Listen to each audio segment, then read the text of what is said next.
So I think I'm going to just get started and see. I think we have one person in here. I think that's Nate. Hi, Nate. So I'm going to just kind of go over a few quick things that I had some questions in some of the Reddit chats that I was a part of. So one of the things is if you want to have Indian food at your wedding and if the resort does not particularly have it.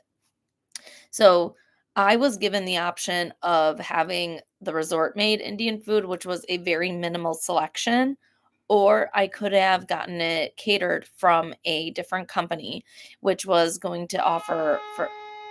Sorry, I live in Hoboken. It's really loud outside. But they were going to offer the Indian food at $5,000 per meal for each event. And it was one of those things where I was asking my mom, is this super important? Is this worth $5,000?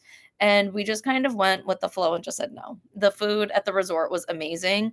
According to all the guests, they said the food was awesome.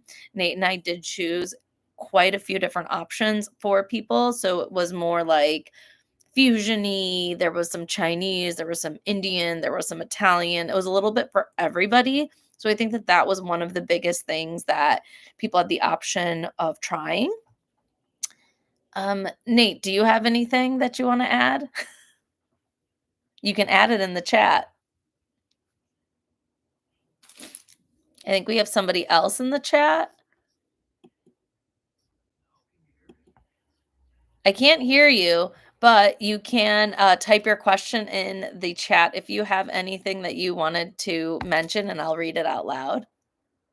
I heard him in the other room. You can also come in here, Nate. So if anyone else is in, feel free to put a comment in.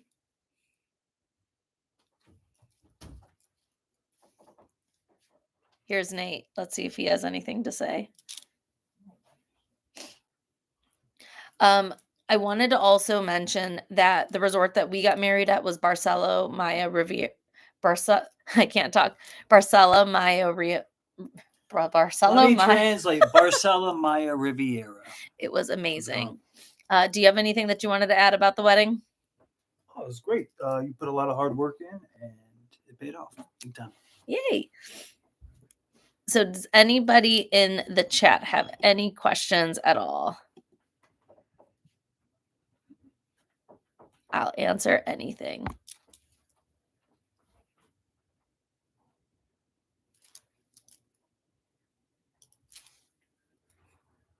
Just checking.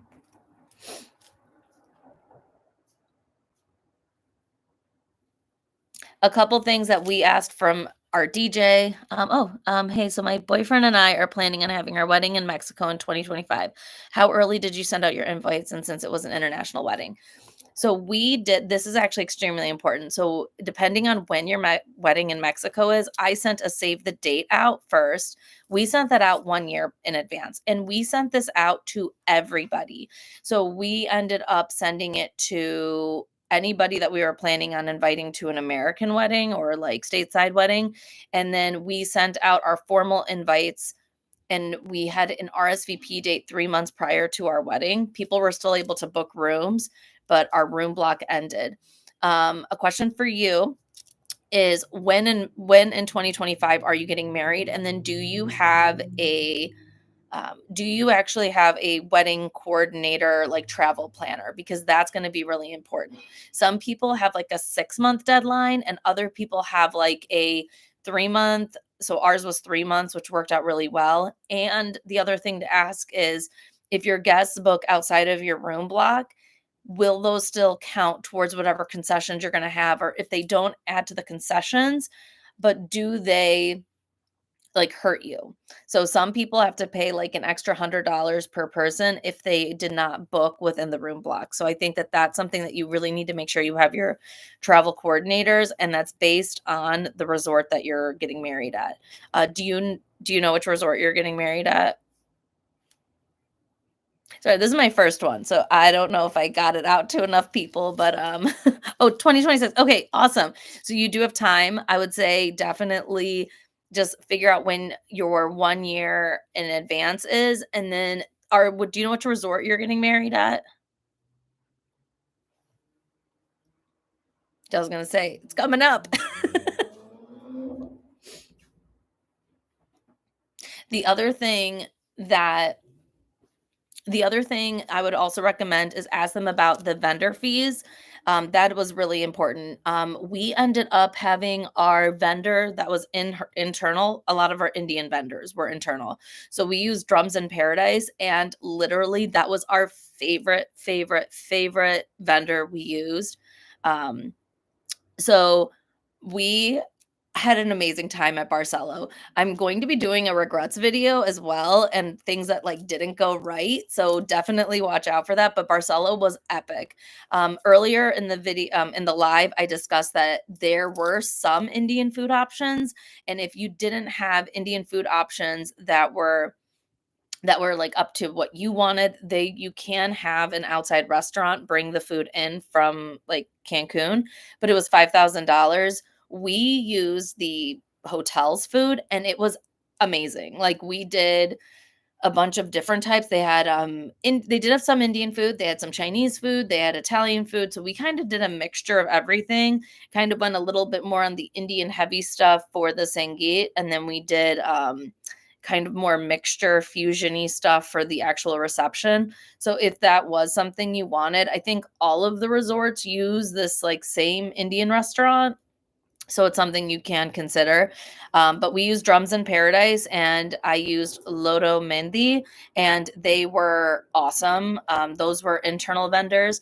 I know I probably shouldn't say this, but I did talk to Shadi Destinations initially, and they were basically going to do this crazy upcharge and overcharge me for everything. They wanted and I looked at what their vendor list is. It's all the internal vendors, which cost more money than an outside vendor.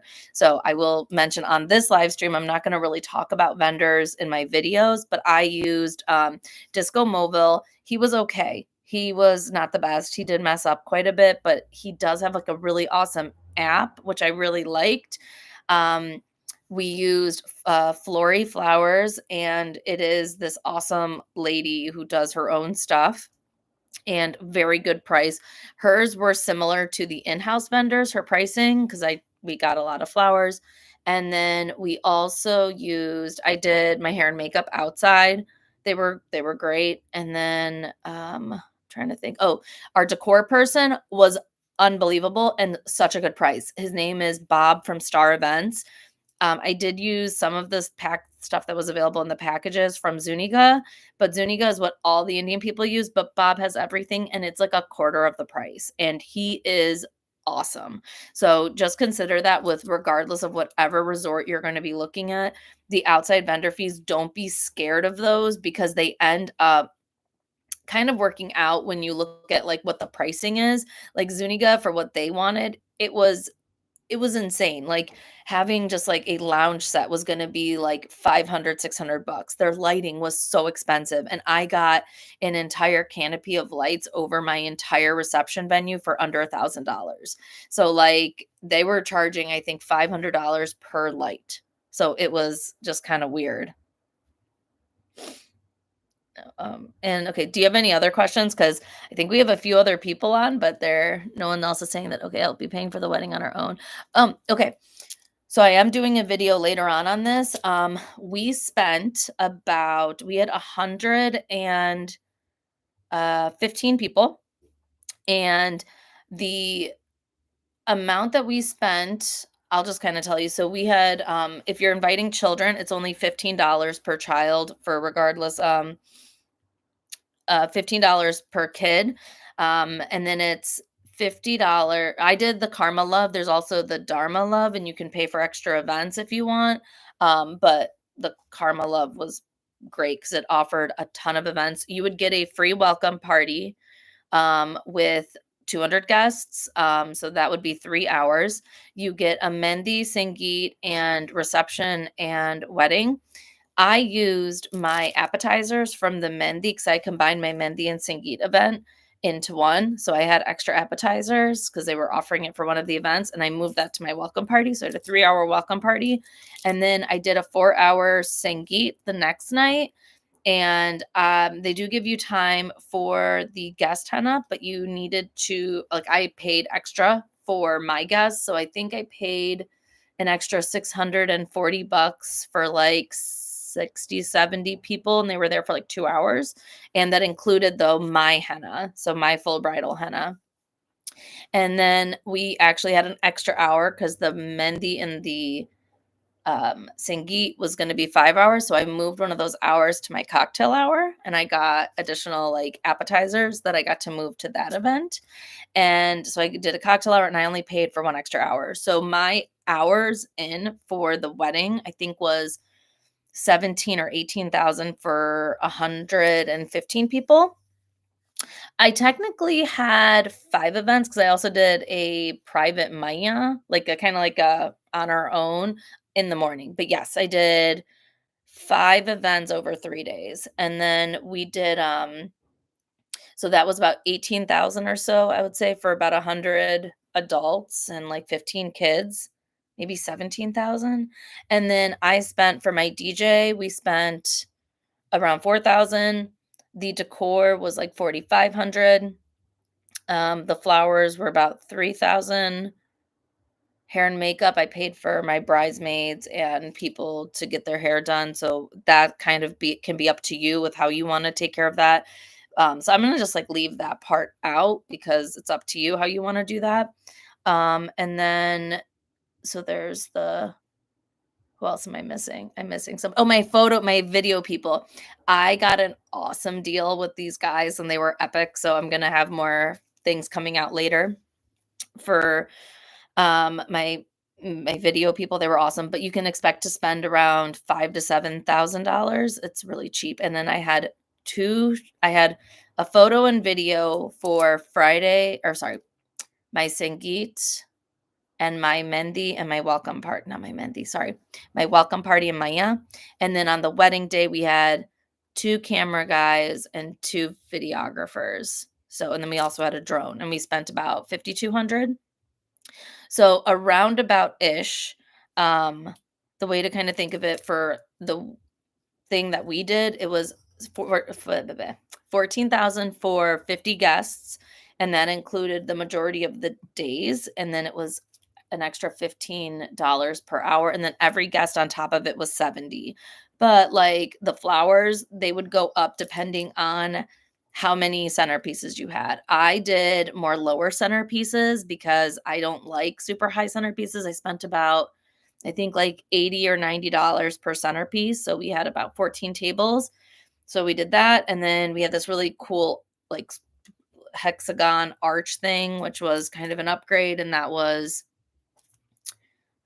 I think, 700. But also, if you do Barceló, they do give you a mandap for free, which is part of Zuniga. So I actually used stuff from Bob, and then I also used the stuff that I got for free with Zuniga. I still had to pay like $400 for using theirs. So for my wedding, for like the basics, it was what, 14, or sorry, 17. We'll just say 18. Then we'll say 4,000 for the DJ, so that's 22. Then about 5,000 for decor, give or take. So that's 27. And then about 6,000 for photo and video, right? Am I missing? Oh, the hair and makeup. And then, um, so that was maybe like 32. And then we paid for our wedding ourselves as well. Um, we did add, which I don't recommend this, if I can say one of, and we'll probably add this in our regrets. We did the transportation for everybody. We used a private company. It was mostly smooth, but when it wasn't smooth, it wasn't smooth. We would have maybe just had everybody get their own transportation to the resort, and then maybe still do the transportation leaving the resort. But it was kind of hard to do all that, and it was a lot of work. But I did not go through the travel coordinators for that because I didn't go through the travel coordinators because I wanted private transportation so people can be more comfortable. Um, they were going to charge $130 per person. We did all of our transportation for 100 plus guests for under 5,000. Um, The resort offers transportation, they do, and that's where I would say you can just tell people to figure it out on their own or give them a few different companies, because that was the issue that I had. Was we didn't want necessarily my family, we didn't want them to have to feel like obligated. But after doing it, I would never, ever, ever recommend doing that again. Like I said, a good thing you could do is just transportation on the way out. And I can give you that information of the guy that we used. He is a kind of like a smaller family run business that's from Mexico. Almost all my vendors were like actual like family businesses in Mexico, which I really liked because then I wanted to give back to the community a little bit more. But you can just have people get to the resort on their own, and it was not worth the stress and headache that we ended up doing because we thought it was going to be something nice, but people's flights got delayed and it ended up requiring more from me and my fiance than we thought so I would say that that was one of the things that I do kind of regret. Um, but I think it is way cheaper than doing this in America. You can even make your Sangeet if you want to do your reception. Um, longer and not pay anything instead of having a 5-hour reception. You can actually like move your Sangeet hours around. So like you could do even just like a 2-hour welcome party and then do like a 3-hour Sangeet party and then have a longer reception or whatever. When I was looking at a few other hotels, Dreams was good, but Dreams was the more expensive. This was the other thing that I noticed when I was looking at the different resorts. I noticed that a lot of the resorts that were kind of more expensive in the rooms, they sometimes offered a little bit more attractive um, bridal, like wedding packages. That's what I got from like Hard Rock. I was like, oh, it's like free, it's this and that. But there were so many add-ons. The vendor fees were insanity with Hard Rock. I think there were $1,000 per vendor that you would have to pay for an outside vendor, which then makes that break even cost kind of harder to achieve, especially if you're just doing like hair and makeup or something. The other thing that they would try to do is if you didn't have somebody in the room block, you had to pay a fee on top of it because basically everybody else who is staying at the wedding, coming for your wedding, is basically subsidizing your wedding. So if somebody already had like a cheaper room rate at the same hotel, they weren't able to necessarily use it or you had to pay for it and people didn't realize it. And so I asked a bunch of questions to my coordinator or my travel people. I used Paradise Weddings. They were very good. I don't think that they were the best, but I think they were really, really awesome. And they actually did a full like presentation based on my budget, mine and my husband's budget. And they gave us like a full slideshow and showed us exactly like what we would be looking to have. They gave us examples. We also looked at Iberio Star, Lindo and Paradise or something like that. Those were also in Riviera Maya. That whole package was a la carte. And let me tell you, it was kind of weird because when we were looking at them, I was like, oh, well, I want like a water station or I want something to drink at the like wedding because we're doing ours in the day and having a break. And like legit, they said that it was going to be $3,000 to have somebody man a water station. So it was like all those things that you want to go into these conversations and make sure you have like everything ticked off. That way you're not like experiencing like these massive costs that you're like, I wasn't thinking about this. So that's just something that I wanted to make sure like people were aware of. Like ask and get as much information as humanly possible because they were like, oh, we didn't even think to ask about the water station. Oh, and then the other thing that they were saying was, oh, well, like you can get water, have your bridesmaids grab water from the bars and bring them over. It's like you can't expect people to do that like before you're going to a wedding ceremony, especially if it's as many people that can come to an Indian wedding. So that was something that with Barceló and this one, it included that simple little thing. I'm trying to think if there was anything else that was really helpful when I first started. I would recommend reaching out to them if you're planning on doing 2026 now, because we reached out to our coordinators in May of 2023, and the only date available was 2024 in November.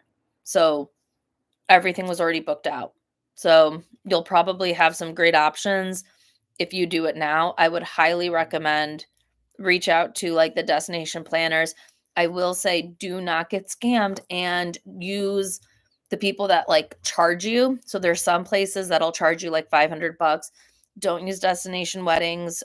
They don't actually do room blocks. They give you a code, and that's not good because again, if you don't use their code, they won't attach them to the wedding, and then it's way more work and effort on your end. So just keep that in mind as well. Um, Paradise weddings, I did really like. I would say try them first, but then do a few other conversations with some other places. When I talked to Shadi, they were like, you have to pay blah, blah, blah, this much money for any type of presentation. They told me I would have had to spend $100,000 for the wedding. And I spent like 40 something. And that was, like, including a lot of, like, the extra little things that I did. So I feel like it was like, oh my god, the guy that I had for, Shadi Destinations, he tried to make me feel like crap. He was like, "You're not gonna have a nice wedding." He's like, "That where is your flower wall?" I'm like, "I don't need a flower wall. I'm getting married on the beach." Like, what are you talking about? So they were not and I will say, I kind of came in with slightly, not realistic expectations initially. I was like, "Oh, I can probably do it for like 25, 30," and it was more like 40. So like, just making sure you're kind of in the ballpark and then, be careful with what you're adding on. We didn't do too many add-ons. Like I did lighting and I think it worked out really well. And like I said in my breakdown video that I'm going to have up, I'll kind of put more emphasis on like what type of decor I did and how I tried to do like the decor that kind of made the biggest bang for the buck. I took out a lot of stuff that was like not important because I thought that that was important to not have like random stuff in um not to have random things in my wedding. I didn't care about the tiny tiny details. There were some things that I brought with me, but mostly everything I just made sure that the planners did. So, um the Karma Love package, yes, all the food, all the premium drinks. So the nicer bar, we actually had they give you really good food. The food is like I don't know if they didn't tell me this, but when we went to the different restaurants at the resort, a lot of the food is from the restaurants at the resort, like the nicer restaurants. So all the food was included and they did have a decent amount of Indian food. It wasn't like, "Oh my god, this is the best Indian food of life," but it was like, "Oh, this is good. This is good resort food." You get the premium bar package as well. So the premium drinks, we had different cocktails. I think for the welcome party, we did like specialty cocktails that they let us choose. We didn't make signs. We were just like, whatever. They just had welcome drinks for every single person. So we had margaritas and spicy margaritas for the Sangeet. We did espresso martinis. They have really awesome espresso martinis. And then for the wedding, oh my gosh, I think we did like some sort of strawberry drink or watermelon drink. I don't know which one we did, but they included that and they had like the servers. The service was amazing. The food was great. I will say, like, it's not gonna be like a five-star resort. Like, there's some resorts that are just like super amazing. This one was awesome. The beach is spectacular. I would say it's like definitely like a 4-star, but the pricing is so good. When I was even looking between Dreams here and Iberio Star, the pricing was like it was almost like shocking. Like the Dreams was 300 a night for 2 people for the basic room, and for my room block, it was $228 for 2 people. And then some of the other resorts like Dorado and all this other stuff, they were like 4 or $500 a night for 2 people. And I'm like, no one's gonna come if it's that expensive. Like I didn't want to make it cost prohibitive. Um, I will say, like, look at Dreams. They were beautiful. They do have a guest cap, and I wasn't sure how many people were going to come. Theirs is 200. So you just have to be careful with that. Iberio Star, there's also a little bit of a guest cap. And I think that just making sure you kind of like what I would say is when you're doing your budgeting, budget it for the 200, like, or maybe even like the maximum amount of people you're going to plan to have. I budgeted for 220 something and only 115 came. So I was technically under budget. And then that way you can work your way back. Um, For kids, it was $78 per person or $75 per person for kids if in the rooms. And then for the wedding, again, if they were under 12, or 16 or something, it was only $15 for all of the events. They didn't get charged the $70 plus like the $15. It was like $85 per extra adult, but it was only 15. And then in the rooms, they would include it was like I think almost all the resorts, the kids are definitely like a smaller price. And they can have multiple adults. There are family rooms at the resort that we were at. I don't know if they had them at Iberio or probably they have them at Dreams. At Dreams, they do have a really cool venue where you can get married over like a pool. So that was they have really pretty venues at Dreams. They used to have a decent price, and then I think it went up. It was like 25,000, and then I think it was gonna be about 25 or 26, so but then mine was gonna be like 17 or 18, so that's why I didn't go with Dreams because it ended up the base pricing was higher, and I was like, "I can't afford that." Or I didn't want to afford that, I wanted to kinda save where I could. A couple things I'll say is, like, just with the DJ, there's a few different options.